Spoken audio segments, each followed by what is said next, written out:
Kitchen சிங்க்குக்கு எந்த மெட்டீரியலில் போட்டால் லாங் லைஃபாகவும் மெயின்டெனன்ஸ் ஃப்ரீயாகவும் வரும்னு சொல்லிட்டு டீட்டெயிலில் அந்த வீடியோவில் பார்க்க போகிறோம். ரெகுலராக மார்க்கெட்டில் அவைலபிள் இருக்க பாப்புலரான 3 சிங்கை பற்றி தான் பேச போகிறோம். ஃபஸ்ட்டு சிங்க் வந்து கிரானைட் காம்போசிட் சிங்க். நம்ம கிரானைட் டாப் கிச்சன் டாப்பில் போகிறோம் இல்லையா, அதே கிரானைட்லேயே நம்ம வந்து சிங்க்கு செஞ்சு போட்டோம்னா பார்க்க ஒரே ப்ரீமியமாக இருக்கும், சீம்லெஸ்ஸாக இருக்கும், பார்க்க ரொம்ப அழகாக இருக்கும். பட் இதில் என்ன பிரச்சனை வரும்னா, நம்ம ஜாயின்ட்ஸ் வந்து வெர்டிகல் ஜாயின்ட்ஸ் ஹரிசாண்டல் ஜாயின்ட்ஸ் 90 டிகிரியில் தான் இருக்கும். ஸோ இதில் என்னென்னா அந்த ஸ்டெயின்ஸ் எல்லாம் அந்த கார்னரில் போய் படிய ஆரம்பிச்சிடும். சில வருஷங்களில் அந்த உப்பு தண்ணி பட்டு அந்த ஜாயின்ஸில் இருக்க பேஸ்ட் வந்து ரொம்பவே வந்து பேஸ்ட் லீக் ஆக ஆரம்பிச்சிடும். தண்ணி அந்த பேஸ்ட்டுடைய பவர் போய் சில வருஷங்களில் ஜாயின்ட்லாம் லீக் ஆக ஆரம்பிச்சிடும். இதுதான் கிரானைட் சிங்கில் உள்ள பெரிய பிரச்சனை. இதை தவிர்த்துட்டோம்னா ரொம்ப சூப்பர் சிங்க்கு. பட் இந்த லீக்கேஜ் பிரச்சனை வருங்கிறனால வந்து இந்த சிங்கை நம்ம அவாய்ட் பண்ணுறது பெஸ்ட்டு. செகண்ட் வந்து நம்ம மார்க்கெட்டில் இருக்கிறது வந்து குவார்ட்ஸ் சிங்க். குவார்ட்ஸுங்கிறது ரொம்ப ப்ரீமியமான மெட்டீரியல். இதோட காஸ்ட்டும் வந்து கிட்டத்தட்ட 8,000 10,000 மேலே போனால் தான் குவாலிட்டியான ஒரு ப்ரீமியமான நம்ம வந்து குவார்ட்ஸ் சிங்கை யூஸ் பண்ண முடியும். குவார்ட்ஸ் சிங்கில் என்ன பிரச்சனை வரும்னா, இது வந்து பாலிமர் கோட்டிங்கில் தான் இருக்கும் குவார்ட்ஸ் சிங். ஏன்னா நேச்சுரல் மெட்டீரியலான போர்ஸ் நிறையா இருக்கும். பாலிமரில் தான் கோட்டிங் பண்ணியிருப்பாங்க.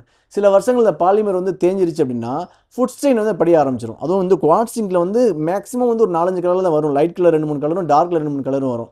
இந்த லைட் கலர்லாம் போனோம்னா பாலிமர் தேஞ்சிருச்சுன்னா ஃபுட் ஸ்ட்ரெயின் வந்து டேரெக்டாக அதில் படிய ஆரம்பிச்சிடும்.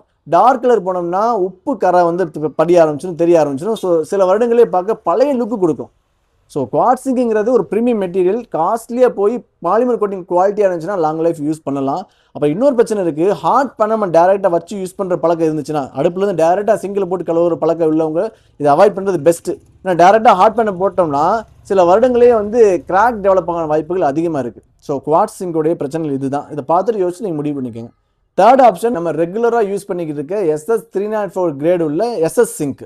இது ஒன் ஆஃப் த பெஸ்ட் சிங்க்னு நான் சொல்லுவேன். ஏன்னா இதில் வந்து பெரிய அளவில் ஸ்க்ராட்சே விழுகாது. அதுவும் நம்ம வந்து மேட் ஃபினிஷில் போட்டோம்னா ஸ்க்ராட்சே தெரியாது. இதில் என்ன பிரச்சனை வரும்னா, உப்பு படிக்கிற பிரச்சனை வரும். அதை நம்ம ப்ராப்பராக மெயின்டைன் பண்ணிக்கிட்டோம்னா தாராளமாக யூஸ் பண்ணலாம். இதில் 2 டைப்பாக சிங்க் வரும். ஒன்று வந்து பாக்ஸி டைப்பாக வரும், ஒன்று கர்வி டைப்பாக வரும். பாக்ஸி டைப்பை அவாய்ட் பண்ணிட்டு கர்வி டைப் போனோம்னா பெரிய லெவலில் ஸ்டெயின் படியாது, தாராளமாக நம்ம சூப்பராக யூஸ் பண்ணலாம். இன்னொரு பெரிய பிரச்சனை இதில் என்ன இருக்குன்னா, அது வந்து சவுண்டு பிரச்சனை வரும். அதுவும் வீடு பெண்கள் வந்து பாத்திரத்தை வந்து டம்முன்னு போட்டு கோவத்தை அதில் தான் காட்டுவாங்க சிங்கில். ஸோ அந்த மாதிரி வீடுகளில் வந்து இப்போ வந்து சவுண்ட் ப்ரூஃபோட வந்து சிங்க் வருது, SS சிங்க். ஸோ அந்த மாதிரி சவுண்ட் பேட் உள்ள SS சிங்க் தாராளமாக யூஸ் பண்ணலாம். அது 304 கிரேடான்னு தெரிஞ்சுட்டு யூஸ் பண்ணிங்கன்னா ரொம்ப சூப்பராக இருக்கும். ஒரு 5,000 6,000 ரேஞ்சில் உள்ள கிரேட் சிங்க் உள்ள காஸ்ட் உள்ள சிங்க் யூஸ் பண்ணோம்னா லாங் லைஃப் வரும், மெயின்டெனன்ஸ் ஃப்ரீயாக வரும். அப்புறம் என்னோட சஜஷன், தாராளமாக SS304 கிரேடு தானே தெரிஞ்சுக்கிட்டு SS சிங்க் போங்க.